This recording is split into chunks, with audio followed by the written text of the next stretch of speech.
The last place anyone saw Tyler Jenkins was 2 miles into the Black Hollow Trail. No signs of struggle. No screams. Just silence.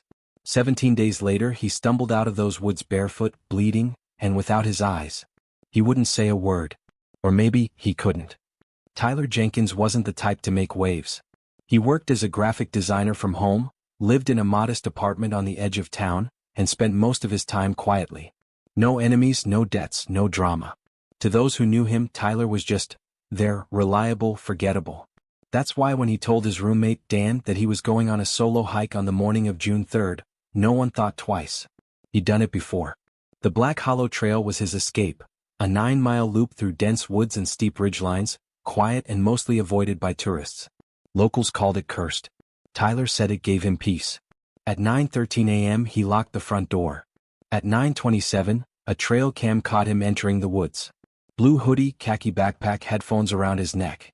His phone last pinged a signal at 10:12, somewhere near the halfway point. After that, he vanished. Dan didn't panic when Tyler didn't return that night. Maybe he stayed at a friend's or just lost track of time. But by noon the next day, with no answer from Tyler's phone and his bed untouched, Dan filed a missing person report. Within hours, volunteers and rangers assembled at the Black Hollow trailhead. Dogs sniffed his clothes. Helicopters circled overhead. Dozens combed the forest for clues. They found nothing. No footprints, no torn fabric, no blood, no signs of a fall or animal attack. It was as if the forest had simply swallowed him. What made it worse were the whispers that crept in by the third day, rumors from hikers who'd had strange experiences on the trail. Disoriented compasses. Whispers in the trees. One man claimed he'd heard humming in a language he couldn't identify near the switchback. Another swore they'd seen someone standing motionless off-trail in the fog, tall, thin, and watching. The police, of course, dismissed it all. To them, this was either a lost hiker or a staged disappearance. They questioned Dan, coworkers, even Tyler's ex. No one had motive. No one saw it coming. His browser history was clean. His bank account untouched. A simple guy gone without a trace. On day 6, a search dog collapsed from exhaustion near Dead Man's Curve, a sharp bend in the trail known for fatal falls. A footprint was found there, too degraded to confirm if it was Tyler's. It faced the edge of the cliff, not away from it. Investigators suspected he may have slipped, fallen into the gorge below. But the gorge was searched. Drones scanned the depths. Nothing. By day 9, the search began scaling down.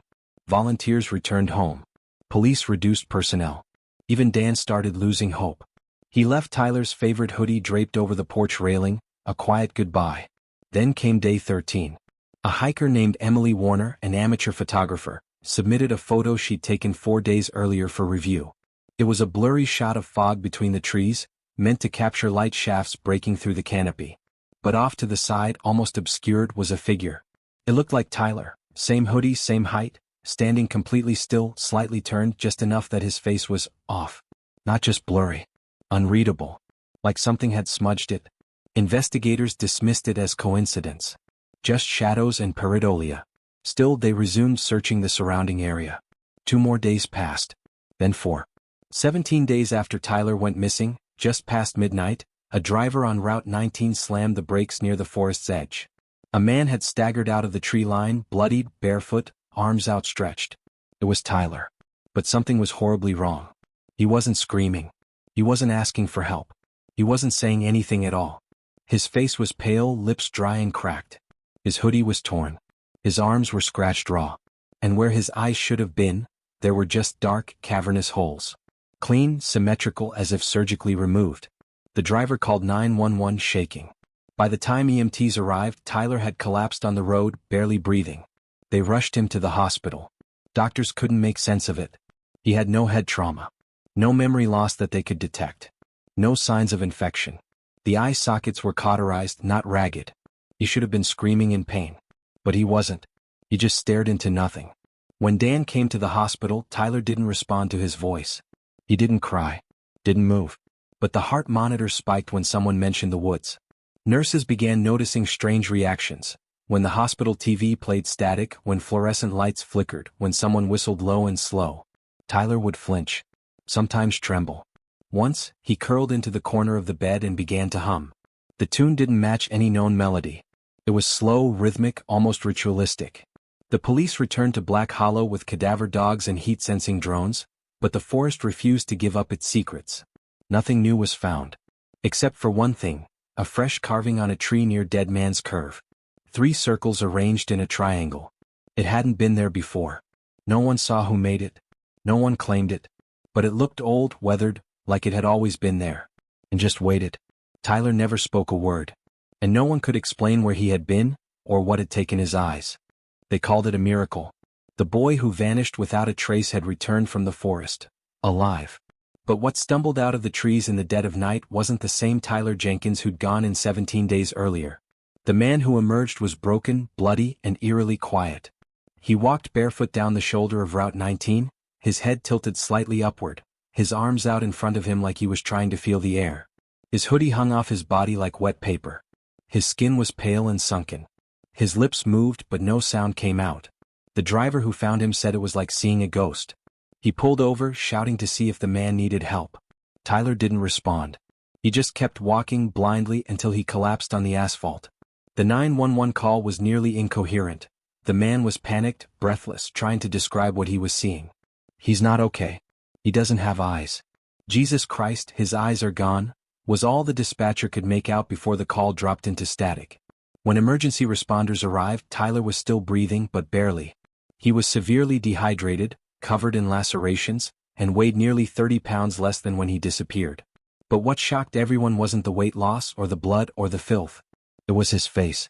Where his eyes should have been, there were clean, cauterized voids, smooth edges, dry, no active bleeding. It wasn't animal damage. It wasn't decay. Someone, or something, had removed them with surgical precision. The tissue was sealed like it had been burned closed. Medical personnel couldn't agree on how it was done, or how he survived it without infection or shock. But that wasn't the only strange part. Tyler didn't scream. Not when they touched his wounds. Not when they moved him. Not even when they spoke to him directly. He was silent. At the hospital, doctors conducted every test they could think of. MRI scans, blood panels, neurological exams. Nothing explained the condition he was in. His brain activity fluctuated wildly. Sometimes it mimicked sleep. Other times, it spiked without warning, especially when subjected to certain frequencies. A nurse accidentally dropped a metal tray in his room, and Tyler immediately tensed up, trembling violently as if the sound had pierced something deep inside him. More unsettling was his behavior when left alone. Cameras caught him sitting up in bed, head tilted to the ceiling, whispering things. Not words. Patterns. Rhythmic syllables. The same sequences over and over. The audio was analyzed by specialists, some of whom believed the sounds were phonetic, part of a constructed language. But no one could translate them. He also began humming. The tune was always the same. 5 notes. A minor key. Slow. Repetitive. The nurses said it gave them chills, like something from a children's rhyme that had been twisted out of tune. One orderly quit after hearing it in the hallway, claiming he felt like he was being watched from the shadows every time the melody played. Meanwhile, the police were at a loss. They questioned Tyler's family, friends, even old acquaintances from college. Nobody could think of a reason someone would do this to him. No enemies, no mental illness, no strange affiliations. The theory that Tyler had harmed himself was floated briefly, but quickly abandoned. The surgical nature of the mutilation, the cauterized sockets, the fact that he'd somehow navigated miles of forest with no food or water, blind, none of it made sense. But then came the markings. When nurses changed Tyler's clothes during an overnight shift, they found strange symbols carved into the skin of his lower back. 3 of them, shallow but deliberate. Not letters. Not any known language.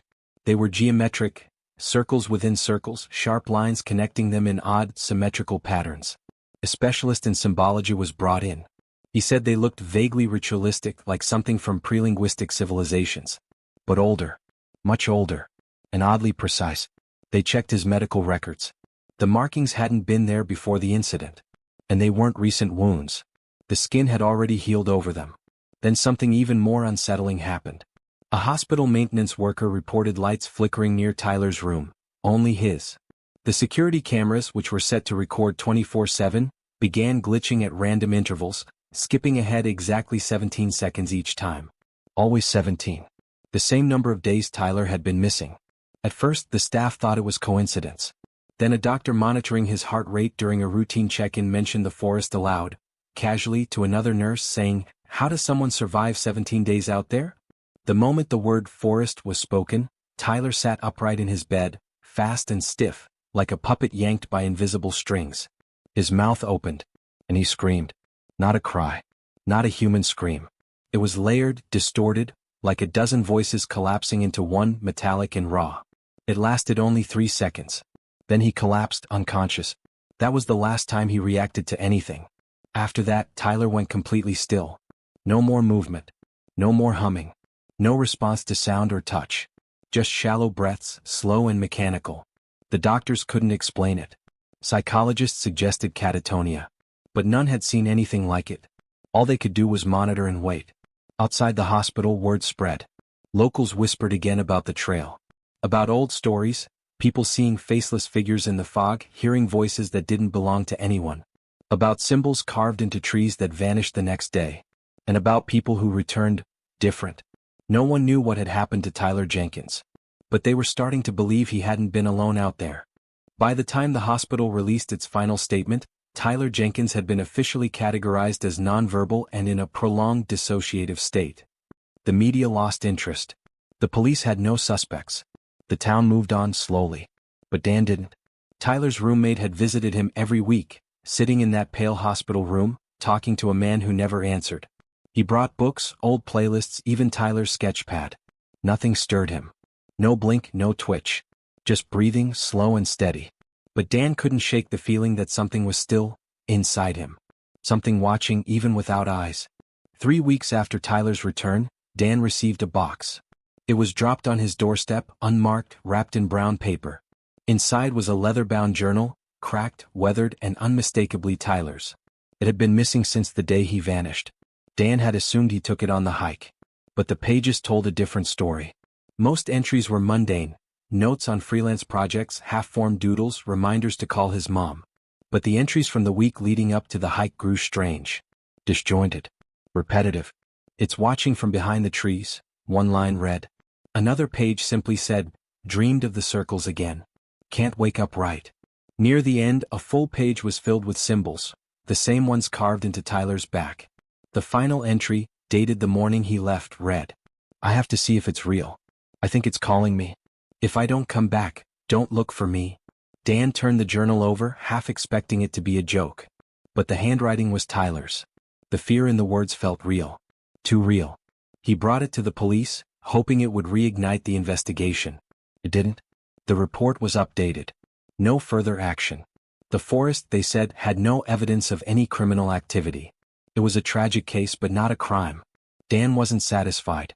So he did something reckless. He went to Black Hollow Trail himself.